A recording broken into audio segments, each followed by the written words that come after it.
Pessoal, bem-vindos! Agora a gente vai ver algumas regras que estão previstas lá no Código ANBIMA de Administração de Recursos de Terceiros que advém da Instrução CVM 555, que é aquela que trata dos fundos de investimento. Então a gente tem essas duas regras, né? Uma que vem da ANBIMA e outra que vem da CVM. E agora a gente vai ver que a própria ANBIMA ela cita algumas regras da CVM lá nesse anexo e a gente tem que estar por dentro porque é objeto de prova também, tá? Então, essas regras que advêm da CVM, ou melhor, que advêm da Instrução CVM 555, a gente, pelo menos aqui, para o objetivo de CPA 10, a gente chama os fundos que estão sujeitos a essas regras como fundos 555. Então, várias vezes durante a aula aqui eu vou falar fundos 555, porque eles advêm, né? Eles devem seguir essas regras da Instrução CVM, tá? Então, vamos lá.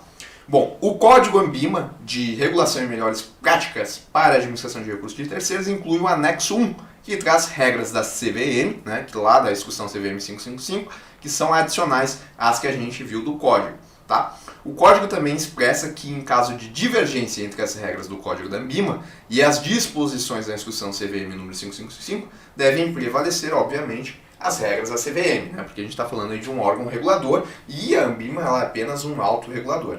Tá. Em relação aos documentos e informações, o administrador possui a obrigação de disponibilizar informações periódicas e de desenvolver documentos que contenham as principais características do fundo aos seus cotistas e para a ANBIMA. Normal, né? A gente já viu isso. O administrador é responsável por fornecer informações dos fundos.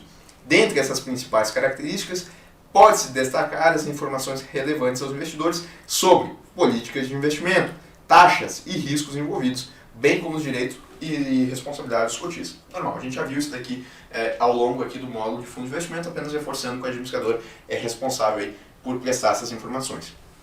Sobre a lâmina de informações essenciais, tá? O administrador fiduciário de um fundo 555 aberto, que não seja destinado a investidores qualificados, deve elaborar a lâmina de informações essenciais na forma do disposto na regulação vigente, que está lá na instrução. Cabendo ao Conselho de Regulação e Melhores Práticas do Código de Administração expedir diretrizes a esse respeito. De novo, tá tranquilo aí, a lâmina de informações essenciais ela é necessária, né, quando a gente está falando de fundos que não são exclusivos a investidores qualificados. Publicidade. Além das regras expressas pelo Código de Distribuição, que é um código da ANBIMA, né, que trata dos produtos de investimento em geral, o anexo 1 do Código de Administração de Recursos de Terceiro traz regras específicas relacionadas ao Fundo 55 sobre publicidade, reforçando regras gerais, tá? Lá no Código de Distribuição da ANBIMA, a gente viu que eles tratam, aliás, esse código, né, ele trata de produtos de investimento no geral, não só fundo de investimento, mas se a instituição financeira estiver disponibilizando uma CDB, uma LCI, uma LCA, qualquer produto de investimento que esteja sendo distribuído, ele deve seguir as regras do Código de Distribuição. Só que além dessas regras, especificamente a gente tem essas regras adicionais quando a gente está falando dos fundos que seguem a Instrução CVM 555, tá? Assim, as instituições participantes devem cumprir algumas obrigações quanto à divulgação do material publicitário e material técnico de produtos de investimento. Tá ruim aqui. Material técnico de produtos de investimento. Como divulgar informações verdadeiras e de fácil comparabilidade sobre seus fundos. Todo material publicitário divulgado em qualquer meio de comunicação deve incluir em destaque, link ou caminho direcionando os investidores ou potenciais investidores ao material técnico do respectivo produto de investimento, a fim de possibilitar acesso adequado às informações de maior relevância do Fundo 555 mencionado. Tá? Então, tranquilo. Tem que ter um direcionamento ali para o material técnico, até para o investidor ele ter noção do que ele está investindo. Aqui está usando o termo material técnico, né, que vem lá do Código de Distribuição. Mas, na verdade, quando a gente fala de fundo de investimento, esse material técnico aqui, ele é o regulamento do fundo. Tá? Em relação ao material técnico, destaca-se que ele deve conter no mínimo as seguintes informações sobre o Fundo 55. Regulamento, tá? Descrição da classificação ANBIMA, descrição do objetivo ou estratégia, público-alvo, quando destinado a investidores específicos, carência para o resgate, prazo de operação, tributação aplicável, informações sobre os canais de atendimento.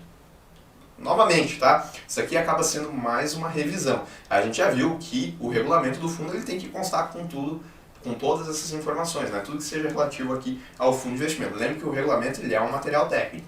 E detalhe, até a lâmina de informações essenciais, que seria, usando aqui o Código de Distribuição as definições que estão lá, seria um material publicitário, tá? Que é um pouco mais resumido. Muito do que está aqui também está lá na lâmina de informações. Tá? Histórico de rentabilidade.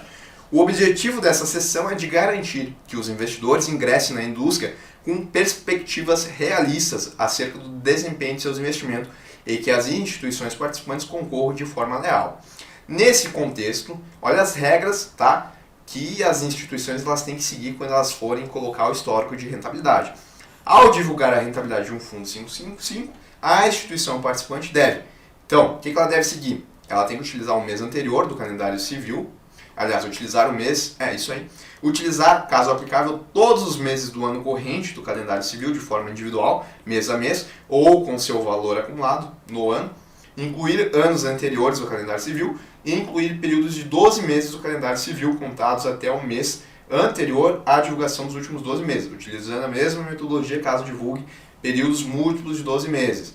Incluir, nas hipóteses em que o fundo 555 tenha sido constituído há menos de 12 meses, a data de constituição do fundo até o mês anterior da divulgação, tratar de forma segregada esses aqui dos demais fundos, destinados exclusivamente à aplicação de outros fundos, fundos master, exclusivos ou reservados, ou então administrado por instituição que não esteja associada à Ambima ou aderente ao código. A divulgação de rentabilidade dos fundos 55 deve ser acompanhada de comparação com metas ou parâmetros de performance que estejam descritos em seu regulamento, tais como objetivos ou benchmarks, ou seja, se o fundo ele utiliza o CDI como benchmark, a gente vai colocar ali qual foi o histórico de rentabilidade do CDI. Tá?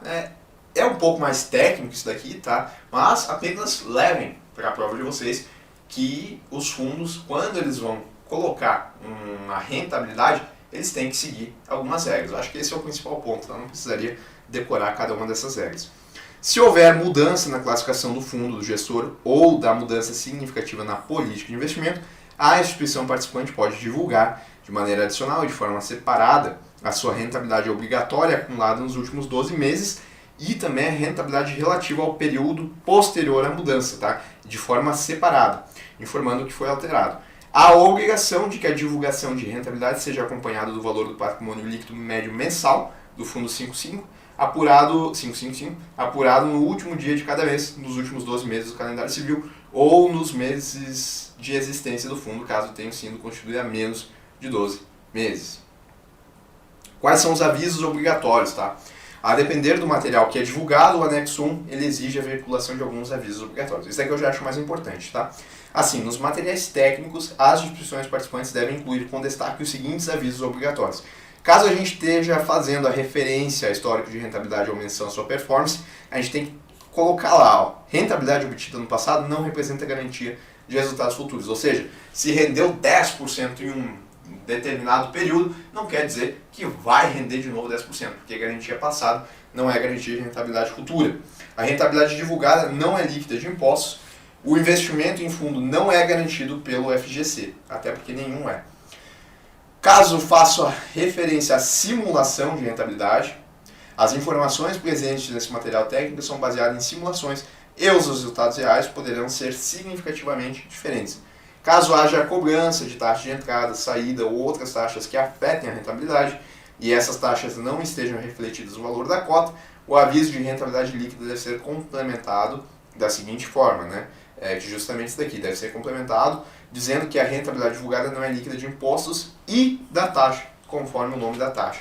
No material técnico é obrigatório um aviso com o seguinte teor: leia a lâmina de informações essenciais e se houver, né, a lâmina de informações essenciais e o regulamento antes de investir.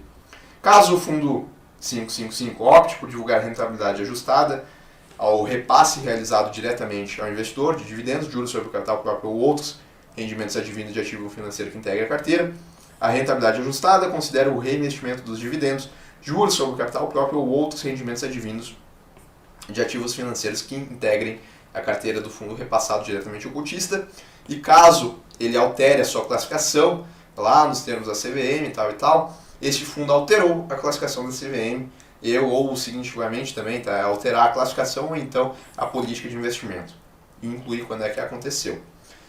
Bom, em relação ao apressamento dos ativos, O anexo 1 reforça a necessidade de apressamento, que é a marcação a mercado, dos ativos 555 por parte do administrador. A gente já viu aí o que seria o apressamento, né? Que é aquela lógica de fazer a marcação a mercado, para evitar a transferência de riqueza entre os cotistas. O anexo especifica que a obrigatoriedade prática de apressamento se baseia em dois motivos. Primeiro, maior transparência, né? Os cotistas sabem diariamente como está sendo o desempenho de suas cotas, e o principal objetivo, evitar a transferência de riqueza, que surge da possibilidade dos investidores efetuarem retirada de recursos em determinados momentos, nos quais as cotas valeriam menos do que o que foi pago por elas, porque os ativos poderiam ter se desvalorizado sem que isso estivesse refletido no preço da cota, tá? Então, terminamos aqui mais essa partezinha mais uma parte teórica, né? Bem teórica isso daqui na verdade, que fala aí sobre os fundos de acordo com a instrução CVM 555, previsto lá no código da ANBIMA de melhores né, práticas para administração de recursos de terceiros. Um abraço para vocês.